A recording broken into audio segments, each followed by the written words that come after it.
అంటూ ఆధిపత్యం పాతకక్షల నేపథ్యంలోని హిజ్రా సంఘ నాయకురాలు మానికల హాసిని హత్య జరిగినట్టు శ్రీ పొట్టి శ్రీరాములు నెల్లూరు జిల్లా ఎస్పీ జి శ్రీకృష్ణకాంత్ చెప్పారు.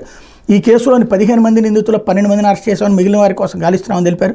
నెల్లూరు ఉమేష్ చంద్ర కాన్ఫరెన్స్ హాల్లో హాసిని హత్యకు దారితీసిన పరిస్థితులు నిందితుల వివరాలు ఎస్పీ ఆదివారం వివరించారు. తోటపల్లి గూడూరు మండలం చిన్న చెరుకూరుకు చెందినటువంటి హాసిని దక్షిణ కోస్తా రాయలసీమ జిల్లాలతో పాటుగా కర్ణాటకలోని బళ్ళారి, రాయచూరు, ధార్వాడ్, చిక్మగళూరు, హుబ్లీ జిల్లాల్లోని ట్రాన్స్జెండర్లకు నాయకురాలు.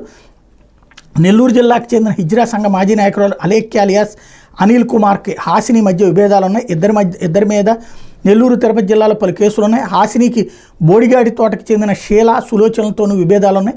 ఇవి తారాస్థాయికి చేరుకోవడంతో హాసిని అంతమొందించాలని వీళ్ళందరూ నిర్ణయించుకుని సుందరయ్య కాలనీకి చెందిన రౌడీ షీటర్ చింతల భూపతిని, నెల్లూరు రూరల్ మండలానికి చెందిన మరో రౌడీ షీటర్ని సంప్రదించారు. వీరి ద్వారా కొందరిని సమీకరించుకుని సుపారీ ఇచ్చి అదను కోసం వేచి చూడసాగారు. గత నెల 26న రాత్రి Suhasini Tapathopu railway under bridge వద్ద నిందితులు హత్య చేశారు.